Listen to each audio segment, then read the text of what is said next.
This is CBC Winnipeg News.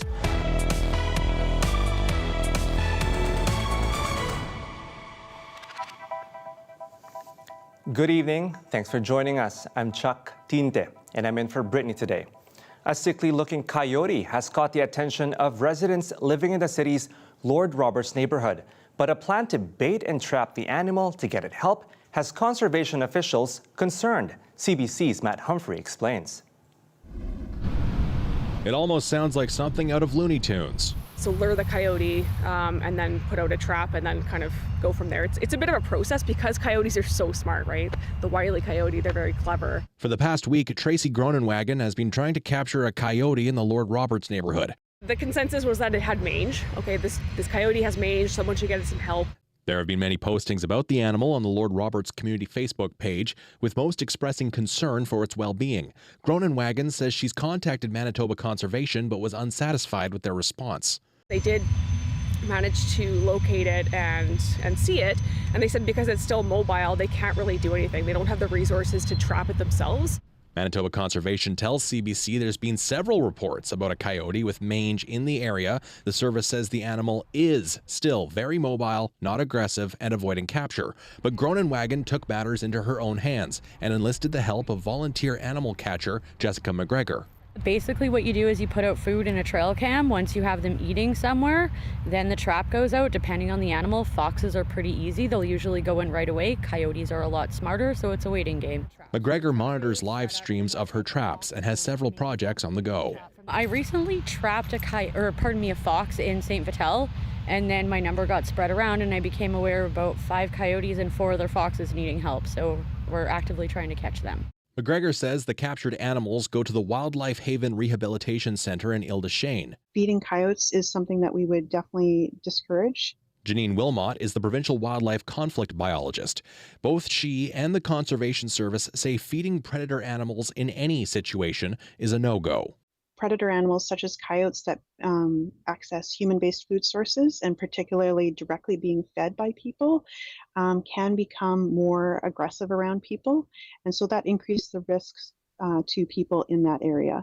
Manitoba Conservation also says you need a permit to capture most animals inside the city. Prior to catching anything, I make Wildlife Haven aware that I'm trying and they're expecting the animal. So there's a kind of a gray area there, right? It's what's your intent with it. McGregor says if she doesn't catch it, come winter, it'll freeze. Matt Humphrey, CBC News, Winnipeg.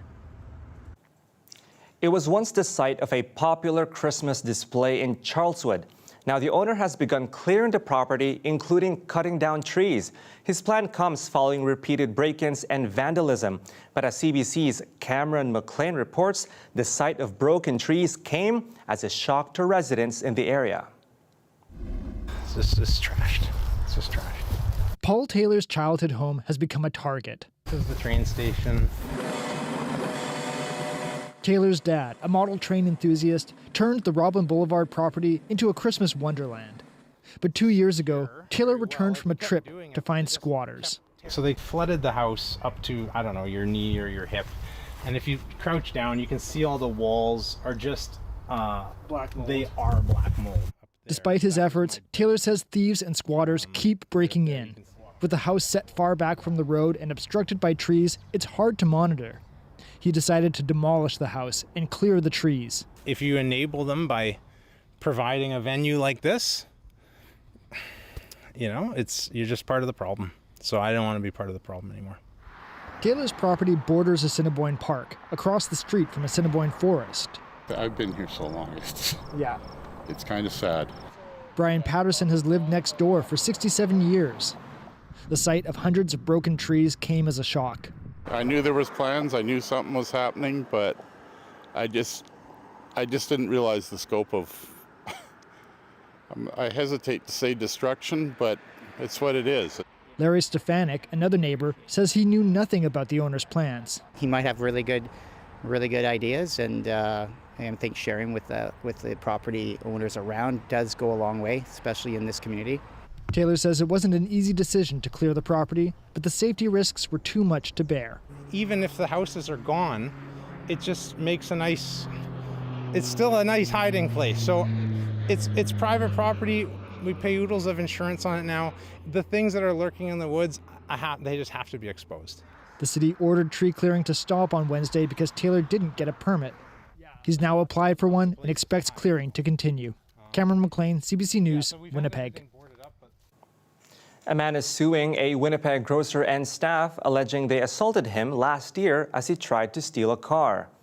In a statement of claim, Michael Prince alleges 8 or more staff of Dino's Grocer Mart on Isabel beat him up in February 2024. He says he was in the middle of stealing a car just outside and was attacked. Prince wound up in hospital and then was charged with theft.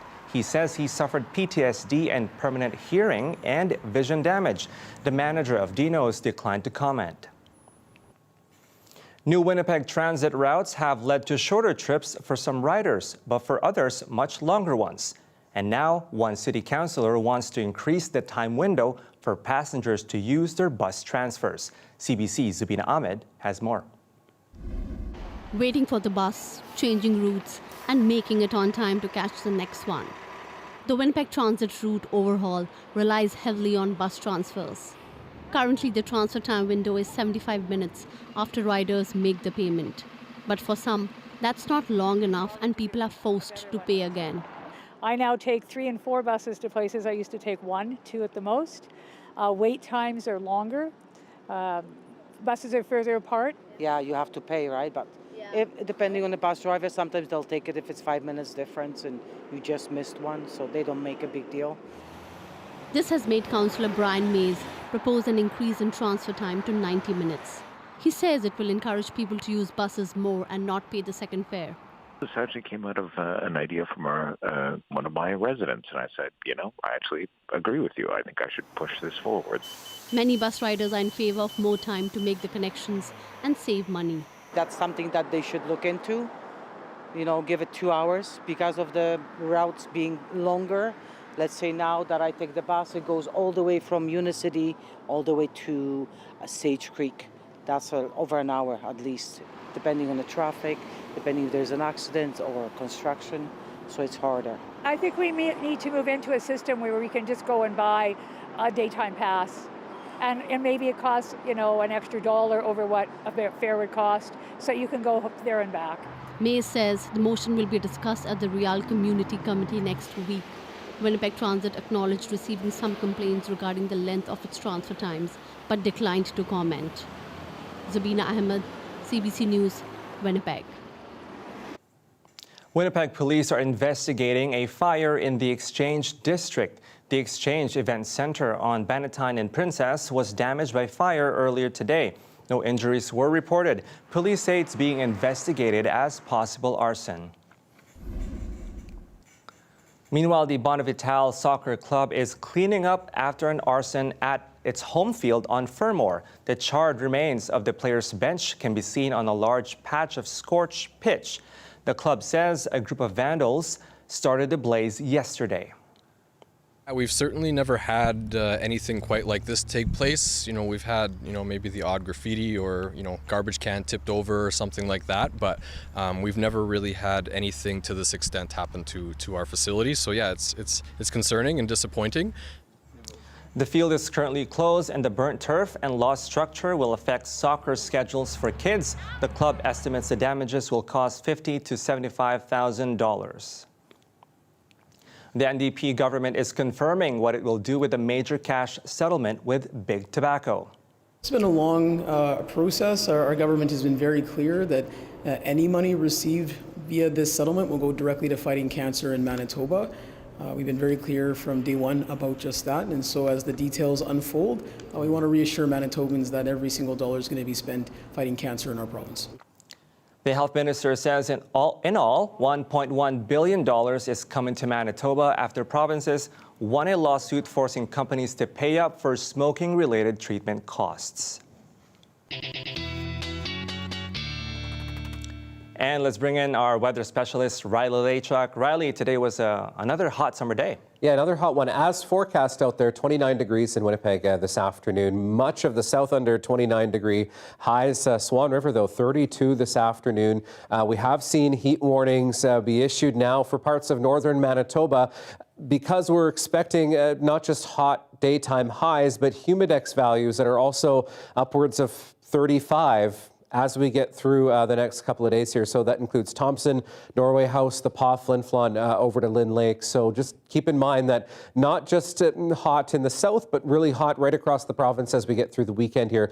Mainly sunny skies today, couple little passing showers around Lake Manitoba through the afternoon hours.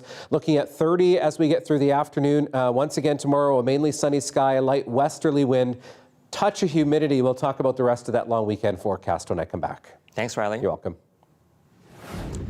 Still ahead, how the wet weather is impacting fall harvest. That story is next.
Well, heavy rains drenched central Manitoba just as farmers are preparing to bring in their crops. Some fields now have pools of water, and it's putting the yield and quality of crops at risk. CBC's Chelsea Kemp has the story. Water pools more than a foot deep on this Poplar Point farm, swallowing rows of crops. Some areas so deep, Carl Stewart's dog is swimming between fields. He says over the past 2 weeks, the farm has gotten more rain than they've seen all summer.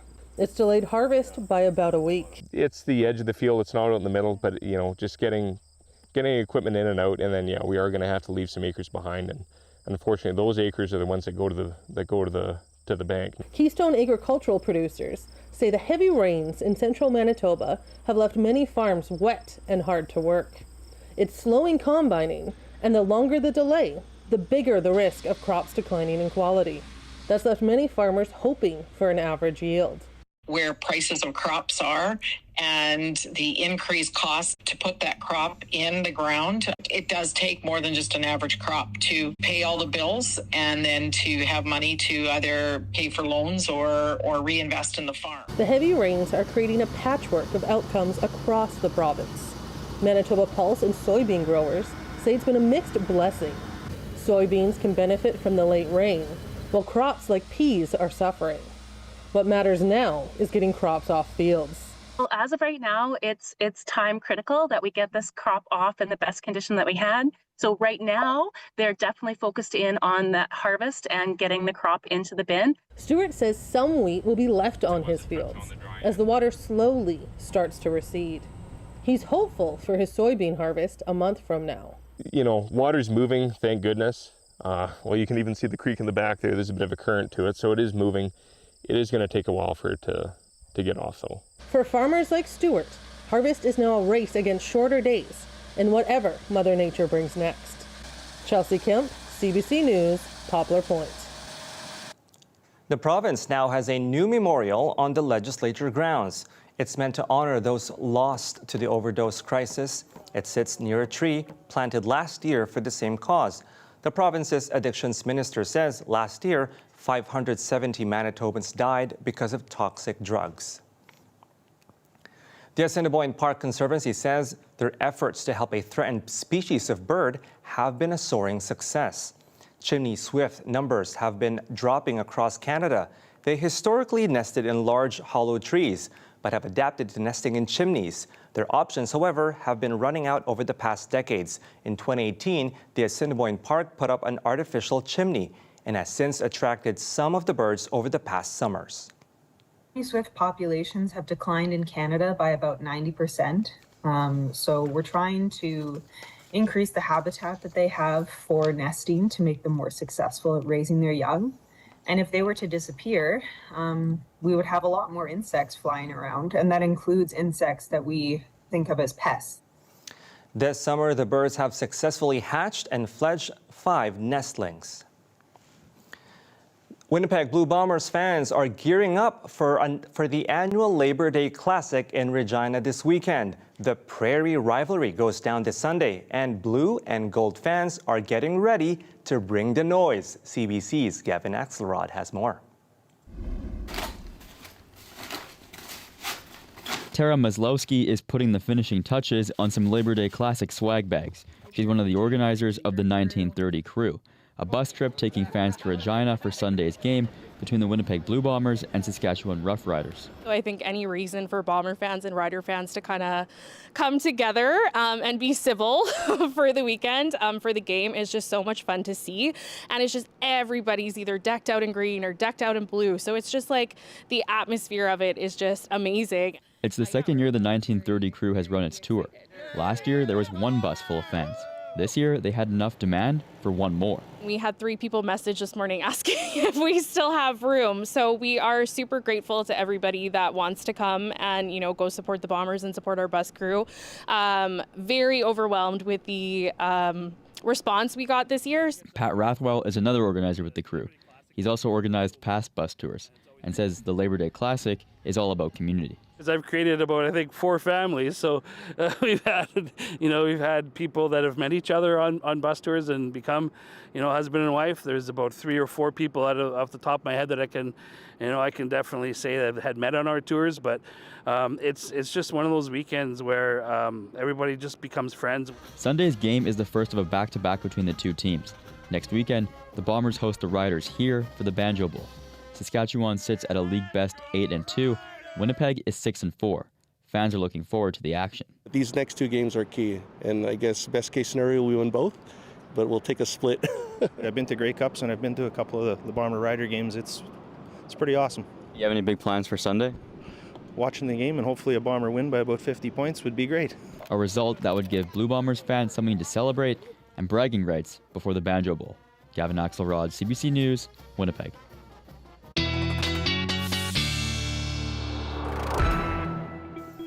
And Riley is back. Riley, isn't it kind of wild that it's like that August is almost over? And yet, we still have a lot more events we can look forward to. Yeah, Labor Day Classic, Banjo Bowl, of course, next weekend. I hope the Bombers are able to play well in the heat because we're looking at a hot weekend in Regina this weekend. For that game, maybe you're taking the drive out for that game on Sunday. Starts at 5 o'clock Saskatchewan time, 6 o'clock Manitoba time.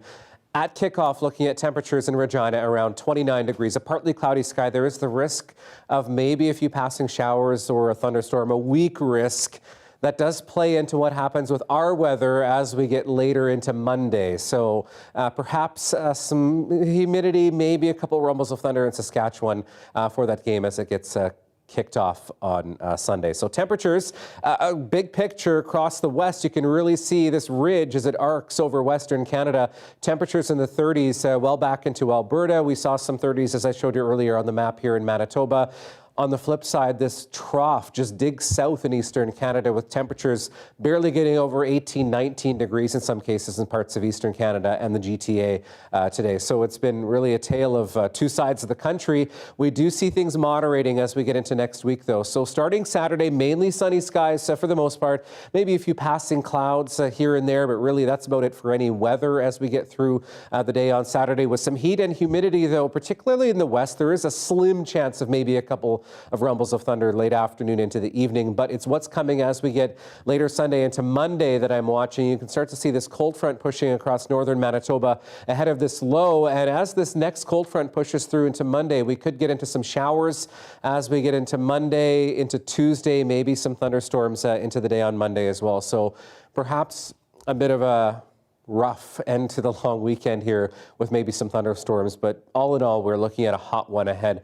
What this translates to is that low crosses northern Manitoba by Monday morning, looking at the potential for up to 10 millimeters of rain in some parts of northern Manitoba. Of course, as always, we could see some enhancement here with some thunderstorms that pass through as we get through Monday with some showers lingering, I think, even into Tuesday morning for southern Manitoba. So your weekend forecast looks like this into Saturday, 33 in Swan River, 32 in Dauphin, 30s across the rest of the south, 30s, 31s into parts of northern Manitoba as well. So a very warm weekend ahead with those heat warnings in place for the north. That does stick around into Sunday for much of northern Manitoba. Temperatures for the south in the 30s as well. And looking into Monday, there's that chance of thunderstorms, Chuck, into the afternoon hours. Windy and 28 degrees, and temperatures fall after that. More on that in your 7-day. Thanks, Riley. You're welcome. Coming up, a blast from the past. A Nova Scotia man hits the road with a mobile arcade. We'll show you the excitement in our daily lift. Stay with us.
Okay, Friday before a long weekend, and of course we've got Feline Friday, and T-Bone is watching his favorite show on TV, so everyone be quiet. Thank you, Crystal and Mike, for sending this picture in.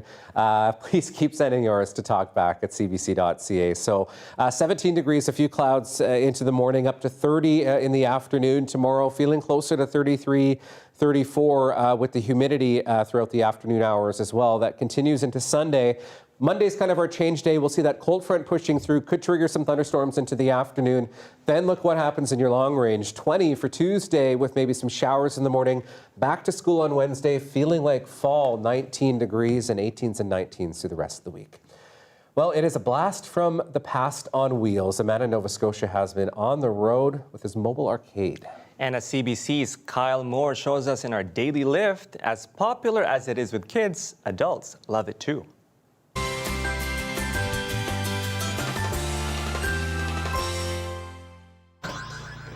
It's an idea that is gaining popularity. The retro roller arcade has been on the road all over Cape Breton this summer, bringing with it a blast from the gaming past. You know, everyone's happy. Everyone's telling stories. It's like reliving the past. You know, what once was old is now new again. Chris Lee is the man behind the idea that features games from Pac-Man to pinball. He says he started out just taking his games to flea markets, but decided to expand and take it on the road. 2023, we're just getting off of COVID. First season, we had about maybe 12 machines in my own personal collection. Second season, I decided to bring more because I noticed that people started enjoying this. Lee says the arcade is the only mobile one in Atlantic, Canada. The attraction has been popular with the younger generation, but with kids at heart too. The adults, I find I gotta, watch them more than the kids. And then the kids and the adults, it just gives them something to talk about and bond together with. Lee says he's been all over the CBRM this summer, attending birthday parties, public and private events. He's hoping to grow his collection and maybe add a second trailer if the gamers keep coming out. Kyle Moore, CBC News, Sydney. That was fun. I wonder if it costs as much as it did back in the day to play those. Probably not. With inflation and all. Yeah. But you know what? Speaking of fun, it was fun being here with you. Thanks for being here. Next week, we'll be back to a full hour. Oh, so I've got to do a whole hour on Monday. There you myself. go. You will be taking the reins. Brittany will be back eventually. Bye. Have a great weekend.